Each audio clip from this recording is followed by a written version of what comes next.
Great, thank you for your patience, everybody. I'm going to start in about 1 minute. I just wanted to say, for those of you who don't know me, my name is Catherine O'Mahony from On Q Recruitment. And today's webinar will give you an overview of what's happening, but also some more focus on people working who contributed to the Executive General Management section and also commercial sales and marketing. Before I begin, if you've got absolutely any questions or anything that's top of mind, please don't hesitate to go to the chat function and populate your question or your comment as you go. We'll have more than enough time at the end as well. But I'd really rather tailor the presentation if there's something that the audience want to hear about. Okay, great. Well, I will commence now. Okay, wonderful. So first of all, I've mentioned good afternoon for all of those that have joined. My name is Catherine O'Mahony, and thank you for joining me today. I look forward to sharing with you some of the top line results that are specific to the sector of commercial and executive management. For those of you that are joining this session, we've got one more session tomorrow, which focuses more on the laboratory and research and development area. However, on Wednesday, the 8th of December, we are running a final session for anybody who wants to join. So if there's anybody in your company that you'd like to encourage them to join, that will be all sectors. The purpose of today is twofold. It is to give you an overview of what the salary and job satisfaction report contains, and then to pull out some of the key highlights that pertain to this market in terms of what the contributors were thinking and feeling and what was happening to them in salaries and job satisfaction engagement. I want to reiterate that everybody that's attended today will receive a copy of the full job satisfaction report by close of business today with a link to the webinar. Time-wise, we've committed to, we've got till 1:30. However, this presentation probably runs for 25-30 minutes. So there's absolutely plenty of opportunities for you to ask questions throughout the presentation or at the end. Once I'm in presentation mode, I do want to highlight that unfortunately I can't see any of your questions, so I'll be relying on my head of marketing at Tufa to let me know if anybody has any comments on any slides or anything. At Tufa, before I begin, has anybody put any questions or comments? No questions yet. No. Wonderful. So that's the chat function up above. Okay, wonderful. So what is top of mind for you? And please bear that in mind. And if anything comes to mind, love to help you because, of course, we know this data intimately, but it's all about what can you get out of today's session. So before I begin, I wanted to thank all the contributors. We've had over 1,000 people who've contributed to this survey. This is now our 16th year doing our salary and job satisfaction survey. It's amazing how much COVID and the pandemic has changed and the type of questions we included. If this is the very first time that you've actually going to get a copy of the report or sat in on one of our webinars, I want to let you know that this survey is conducted anonymously. It's collected anonymously, and it's collected by the contributors, the employees, versus going to say HR or payroll to collect that data. In addition to the data that we capture on salaries, we also capture a lot of data on job satisfaction. And we ask contributors to identify which industry sector they work for and what sector. So you can see here on the, I'll just put my pointer on we ask people to select what areas, what industry represents that they're in, whether it's clinical research, diagnostics, medical devices, medical research institutes, and pharmaceutical, ethical or generics or OTC. We then ask people to self-select which sector best represents who they are. And that way the data you'll see can be broken down by a number and can be sliced and diced accordingly. In addition to when you get a copy of the report, you'll see on the index on one of the pages, there's all these topics here. So I'm not going to cover all of that today. What we've tried to do is pull out the key points that we think are pertinent, but that information will be in the PDF document that you get it. So if there's anything there that really captures your imagination or is really a challenge for you in your current role or your current organization, please feel free to ask a question. So we cover quite a lot of range of things, everything from pay rises, why people are staying, why they're leaving. We ask managers how the last 6 months were, what the next 6 months. So, you know, it was some fantastic data and how COVID and working remotely has impacted productivity positively or negative in terms of engagement. Okay, so that's just a broad overview of the report that you'll get. Okay, so who were the contributors? From a demographic perspective, they were approximately 60% female and 40% male. In terms of the 1,000 plus contributors, they worked for companies of all sizes from less than 50 employees up to over 1,000. So quite a really, really good spread. In terms of the whole 1,000 people that contributed, 60% worked for international companies and about 40% working for Australian. When I specifically look at the contributors from the commercial, sales and marketing space, the majority of those contributors worked for international owned companies, about 72%, and that was predominantly pharmaceutical and medical devices. If I look at the contributors who selected executive general business management, that was contrary. About 54% of those contributors worked for Australian-owned companies, and they typically worked for smaller companies, 250 less or down to less than 50% staff. So it's just something to bear in mind as we go through the report and when you're looking at the data and how it relates to maybe you and your company or you and your personal situation. One of the things we did for the contributors that actually selected commercial, sales and marketing, we inserted 2 additional questions. And that was just to capture a sense of how the market was feeling.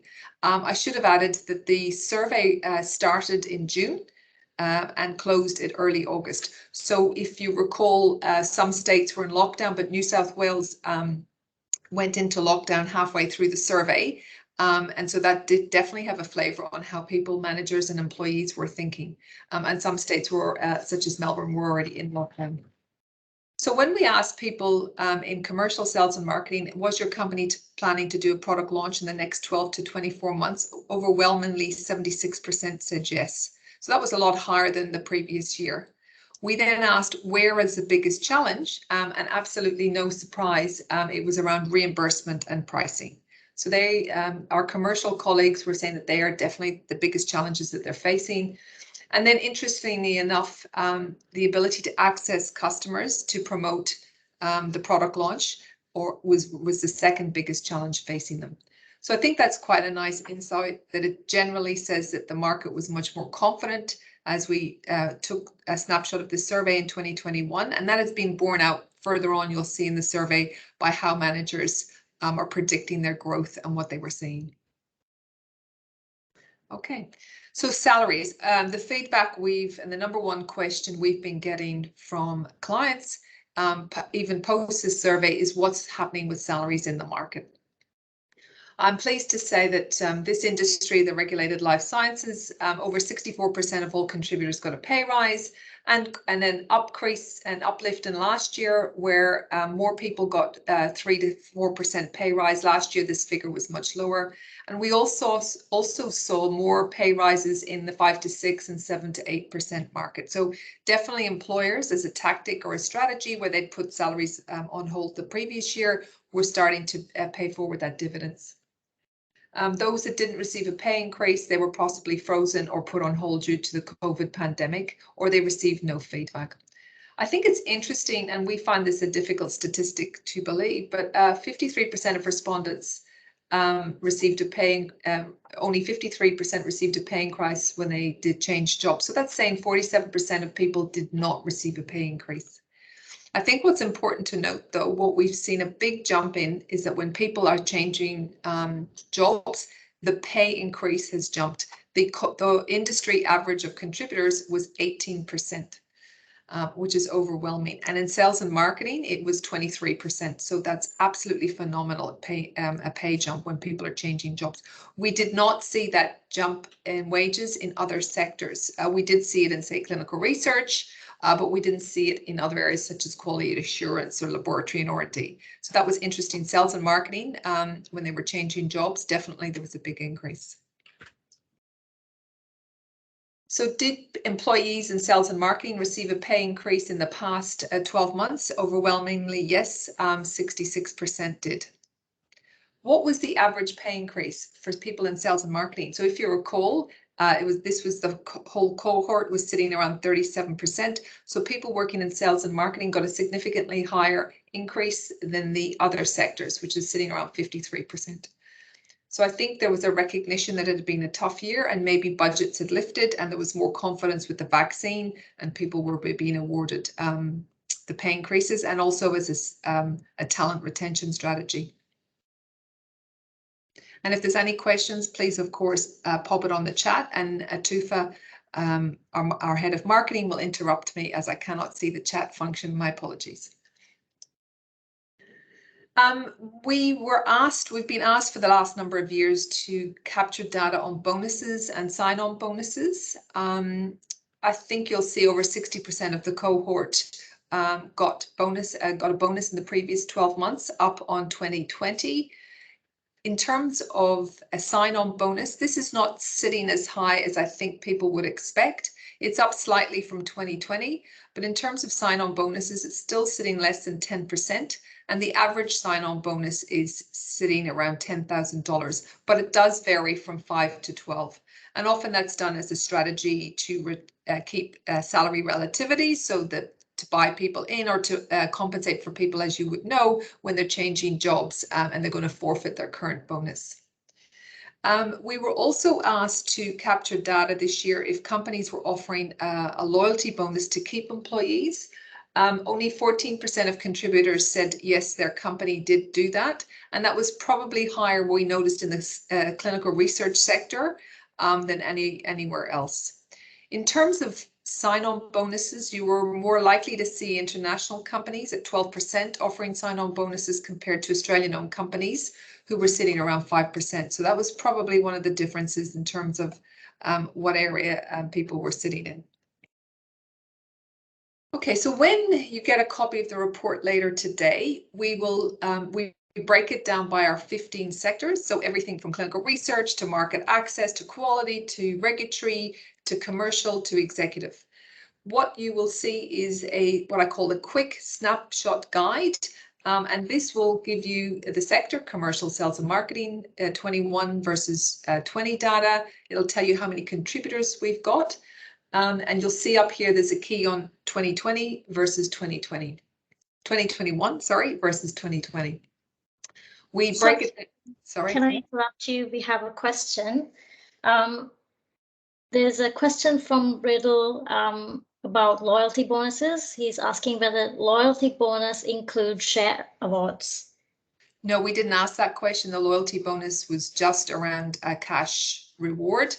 And what we noticed anecdotally, we didn't capture it in our surveys, that companies were paying the loyalty bonus, say in December last year, and people got to keep it as long as they stayed 12 months with their employer and didn't leave. So they were almost paying the bonuses upfront. But no, we didn't ask about the share option. That's quite different. Those long-term incentives are usually quite different.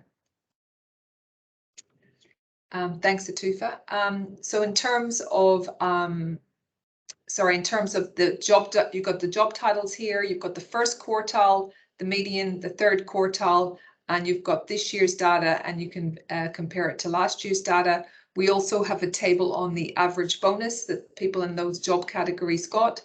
And we also captured the range on car allowances, which, as you see, are sitting 18 to 21,000. One of the difficulties with the contributors in sales and marketing is that it's across a whole lot of industries. So there's quite a huge range. Where there are gaps in the data, it meant that we didn't capture enough data points for those job titles. And where there are job titles missing, we didn't have enough contributors. I think this was the first year in 10 years we had the lowest number of contributors. We're normally sitting around 1,800 contributors every year. This year we had just over 1,000, as I mentioned, and I think it was a bit of survey fatigue, you know, people working from home and being on their computers consistently, because it was definitely an anomaly for us compared to the last 16 years of contributors that we've seen. Hi, Catherine. We have another question here. Yeah, sure. We have a question from Adam. He's asking whether figures salary package, is it a salary package or base salary? Oh, great. Sorry. Thank you, Adam, for bringing that up. I skipped my own notes. So what you see here is total remuneration, excluding bonus. So we do capture base salary and car allowance and superannuation and everything else, but what we do is report in this particular survey on total remuneration, but it excludes bonus. And where there's a car or car allowance, we ask people to include that in the value of their package. So I hope that helps. So this is the slide for commercial sales and marketing. For the executive general business management sector, you'll see this is slightly different set of job titles, everything from business unit manager, chief scientific officer, country manager, global vice president, managing director, and chief executive. And you'll see we've got gaps. So this particular group, this sits at around 33. We'd normally sit around 50 to 60 contributors in this area, so it was lower than normal, but it's quite different. So how does that help you in your particular company? So when you receive a copy of the data, you'll see that what we do is we break it down by industry, by the most common contributors. So in this case, for hospital sales rep, we had 5 hospital sales reps from the pharmaceutical ethical industry. And you can see territory manager, we had over 4 contributors from medical devices. So sales and marketing, as you can imagine, there are a lot of job titles. I think one of the changes we did see, and I probably didn't mention that a second ago, was in terms of the brand manager. So we'd noticed senior brand manager, an uplift there in terms of the salaries. And anecdotally, what we've seen across all sectors is the medians didn't jump as much as what we thought. But what we saw was the first quartile and the upper quartile, particularly in the where there's a senior attached to that. As we noticed, the salaries for the first quartile and the upper quartile had shifted. We believe that's because people are promoting people, or they're when they're attracting people in, they're putting them into a higher job title category to maintain internal relativities. It was probably different to what we'd expected. Yes, Satufa? Sorry to interrupt. I think we have a couple of more questions. Yeah. One is it possible to receive a subset of salary information specific to our industry group, i.e. specialist pharma? Yep. Well, that also appears here on this second slide. So when you get the report, you can see here if we've got data for some of the job titles, such as marketing director, we had 3. So absolutely, we break it down by industry sector. And the other question is, can I confirm if car allowance is included in total remuneration? Correct, it's included. Yeah, absolutely. Yep, and we've had a lot of debate in the office amongst the team and with clients on that topic over the years. But what we've observed is there's such a difference in how people express and offer their salaries data. Some people talk about the base and then the total cash compensation. Other people include the car. A lot of companies are now giving car allowances, no longer giving the novated leases, or it's all being packaged up because the benefits aren't there. And then other companies have very high car allowances, which are lower bases. And this is often for non-sales roles. And the only tactic we've observed is that's strategically means that they're keeping the salaries lower because the base salary is what goes up, not the car allowance. And often bonuses paid on the base, not on the car allowance component. Few companies are paying bonuses on the total package. So there's an awful lot of differences on how bonuses are paid, base or total package. And that's often quite tactical on what companies do from clients to clients.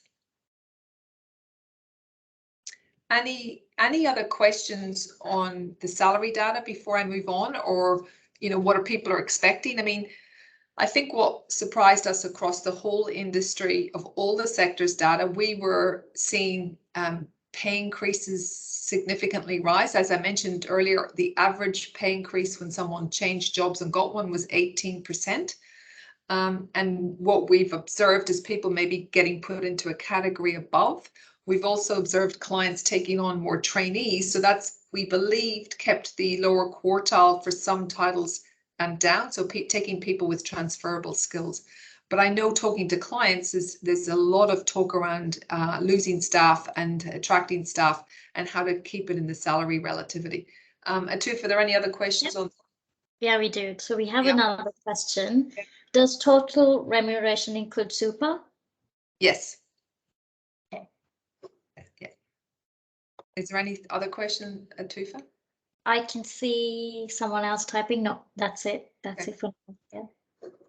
Yeah. So salaries is obviously one component, and I think what you'll see is that a lot of people across all our sectors, there was much higher indication from job seekers that they were accepting counter offers from their current employer when they went to change jobs. So definitely we've experienced it ourselves, but we saw it in the data that people were job hunting and getting an offer, and then that was sort of assisting or forcing the hand, depending on which way you look at it, of their manager to able to get them a pay increase where there was some negotiation or some difficulties prior to that. I think one of the things we get asked a lot about is then, not everybody has flexibility to move on salary. There's a lot of internal relativities. They're keeping budgets. They're set by global. And what can companies, particularly the mid to large size companies, do to attract and retain their staff? So this particular slide talks about the non-cash benefits. Now, interestingly, compared to last year, this has increased significantly. Working from home rose the most common benefit, no surprise there. The people that were in operations or research and development areas that had to go on site. The most flexible working hours, interestingly enough, on-site parking, time off in lieu, and salary sacrifice are the 5 most common benefits received. When we ask contributors, what are the most valuable benefits you receive? Flexible working hours, and this is not just during COVID, but for the last number of years, continues to be the #1 driver. And I'd like to reiterate that's across all ages and across all genders. There was an assumption that it was maybe a female dominated, people with young children. No, it's male, senior executives down to under 30s, male and female. It's the #1 benefit. So if your company doesn't do that, then you're definitely be a struggle compared to other companies where they do offer flexible working hours. Working from home was really valued. Now, the point here around further studies paid by the employer, that is particularly of value with the younger age group, that under 30s or under 35s. So if that's something that you as an organization can do, that's quite a good retention strategy, particularly if the courses they're doing over the next 1 to 2 years. It's a very good retention strategy and it's highly valued. Health insurance, it's valued, but we see that not many companies offer that. And compressed hours and RDOs, that's been there, but that varies from company to company. Any questions on that slide, Atufa, before I move on? No more questions. Cool. So the employee experience. So I'm just going to go through. This talks about this job satisfaction, why people are staying, why they're leaving, and we're also going to talk about what clients have told us, hiring managers have told us about hiring talent. No surprise, the industry that we work in and the contributors, the job satisfaction is very high. Either at 65%, nearly 70% are satisfied or very satisfied.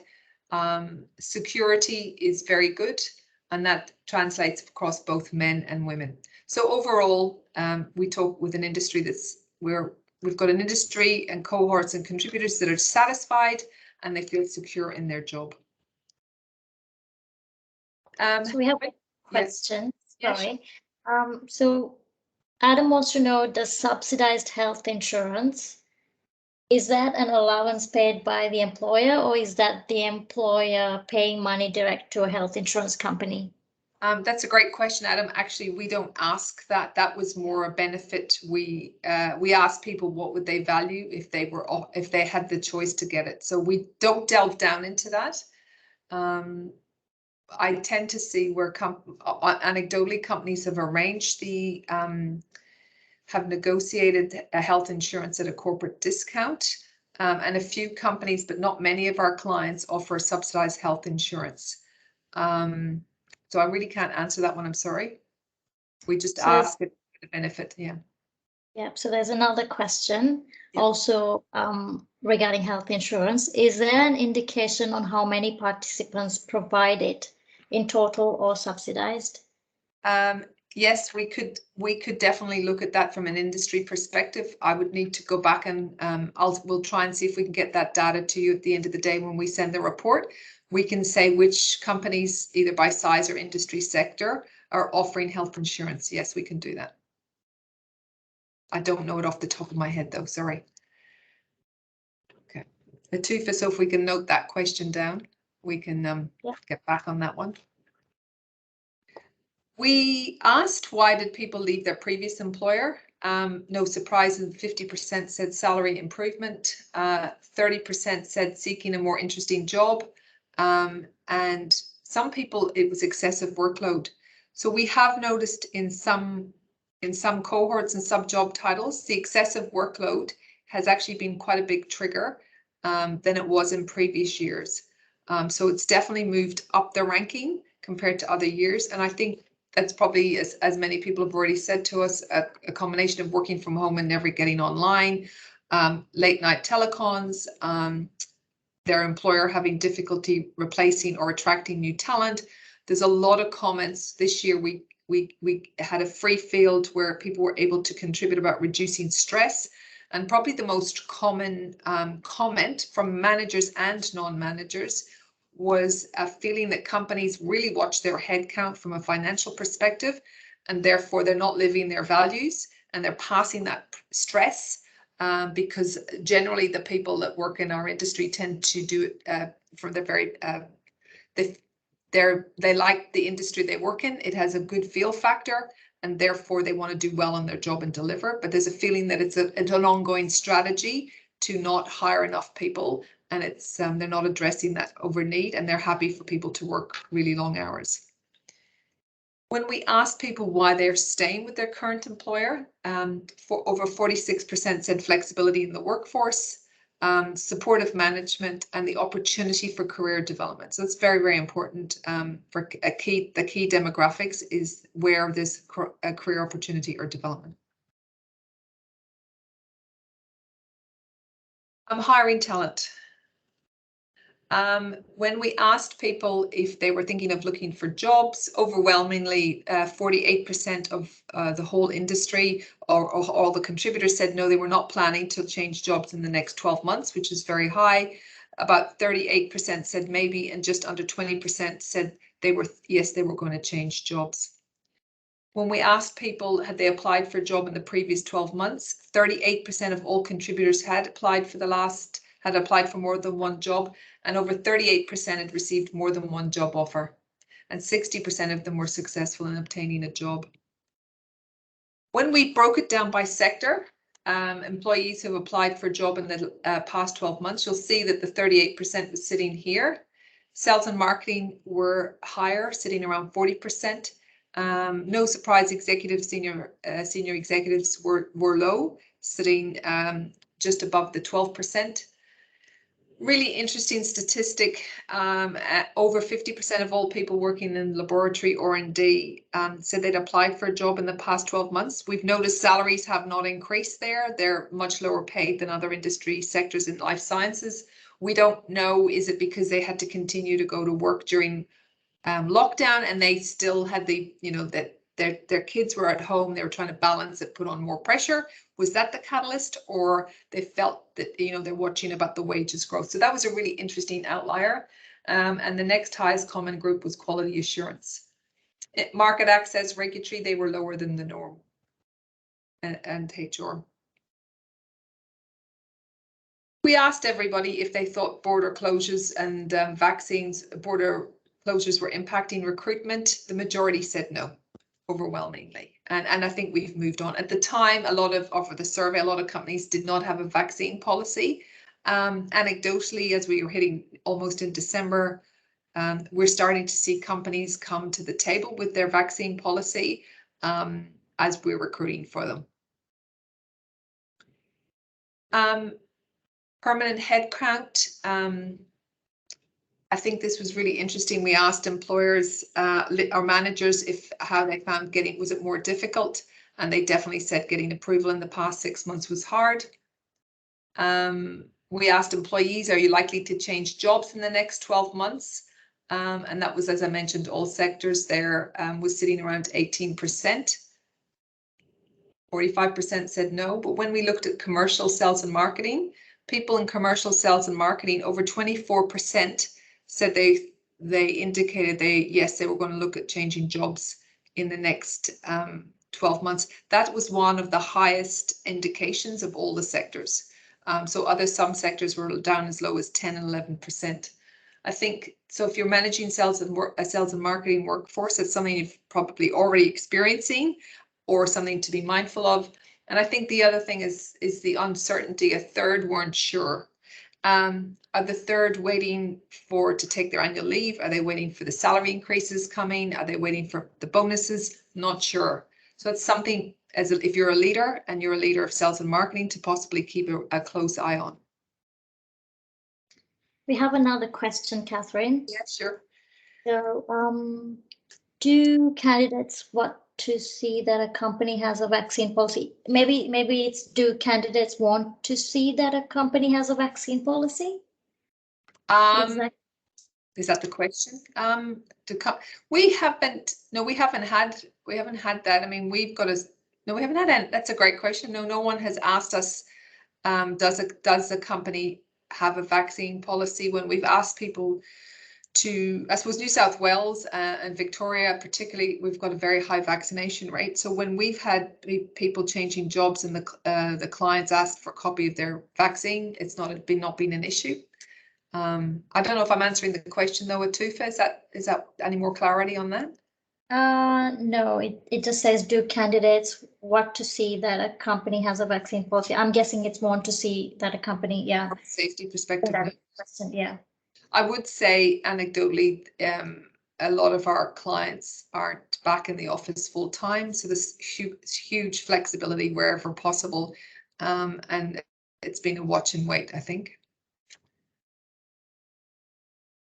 What were managers telling us that their plans were? Overwhelmingly, it was really positive. That's been borne out. Leaders were planning to increase their permanent headcount. Over 37% of all managers said they were.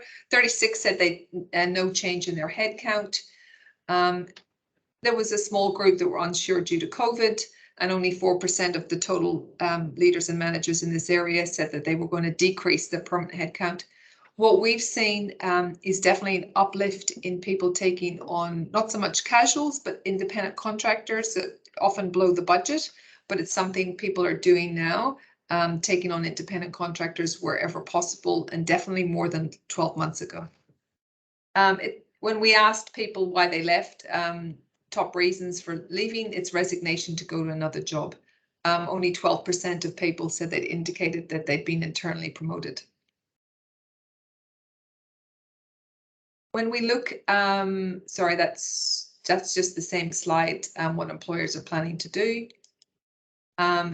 When we look at sales and marketing, 34% plan to increase their permanent headcount in the next 12 months, and 45% said no. So sales and marketing were probably not as buoyant as other sectors who contributed.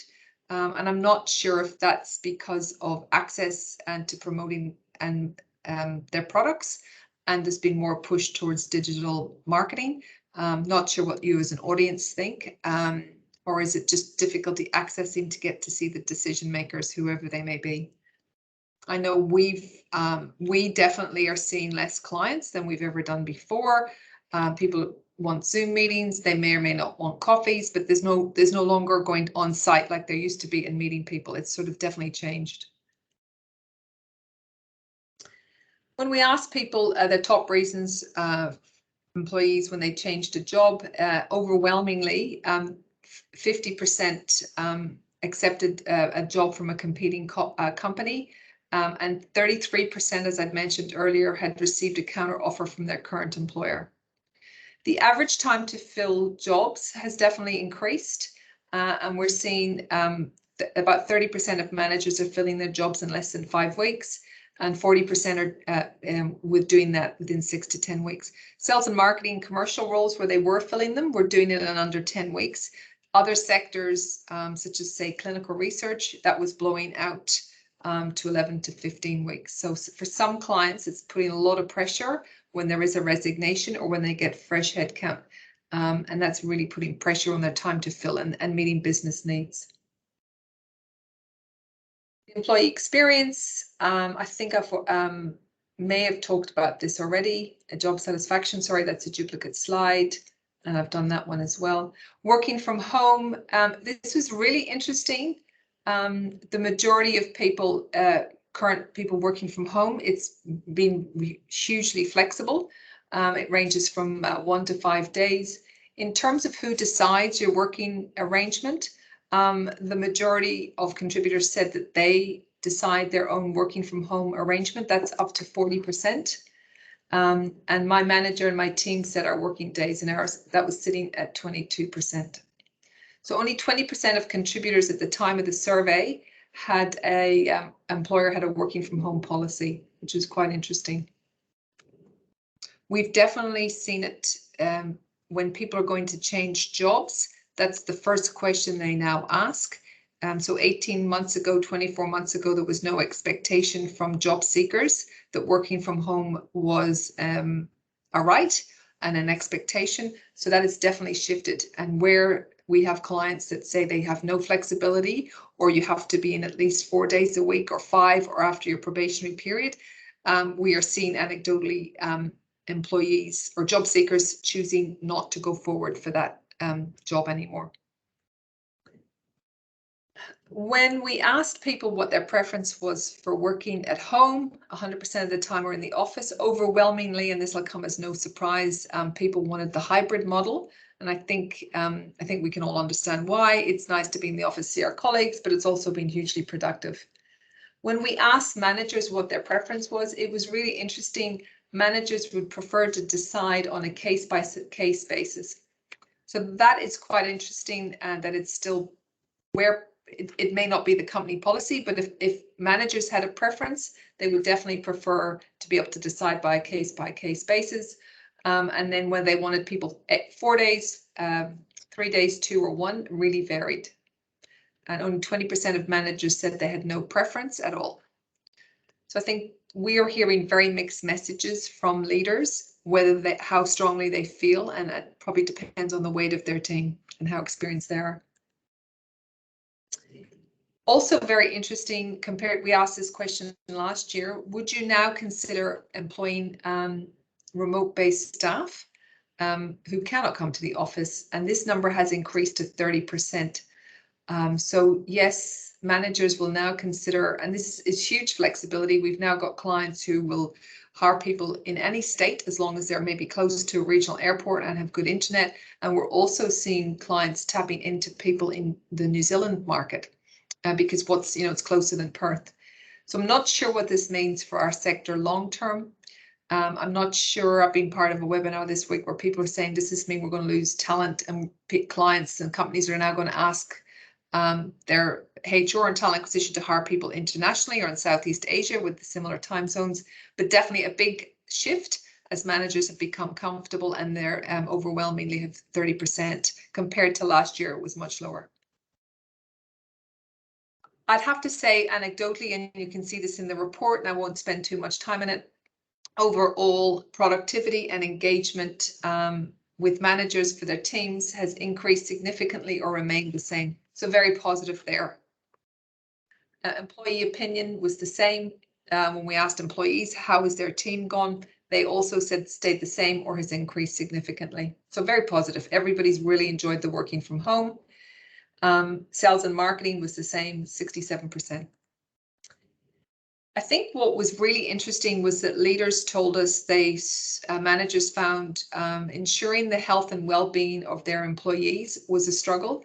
Almost 58% of people in commercial sales and marketing indicated that ensuring the well-being of their team was much harder than it had ever previously been.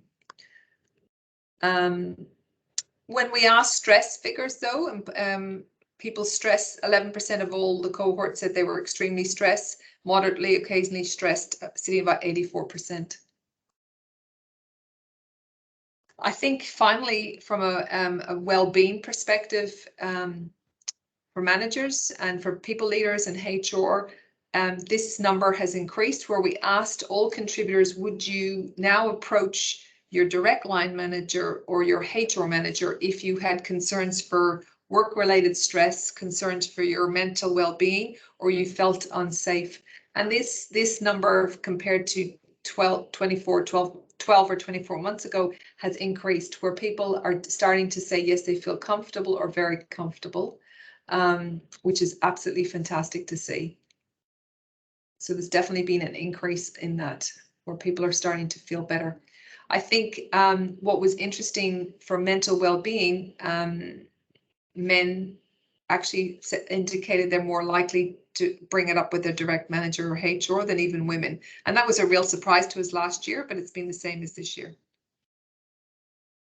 So that's me done and dusted. And I'm not sure it's 1:15, 1:13. And I'd like to say thank you very much for listening. But what I'd like to do is let everybody know you will get the full salary and job satisfaction report, which will be emailed to you later today. If there's anybody in your organization and you'd like them to attend, we are doing an all sector report on Wednesday, the 8th of December. And you'll also get a copy of this webinar recording in case you'd like to hear my voice again, or you'd like to slow it down and look at any specific slides. But what I'd like to do is throw it over to you, the attendees, and just see from your perspective what questions you might have for me. Is there anything I didn't answer? What would you like to know? I really, really encourage you to let me know what's top of mind.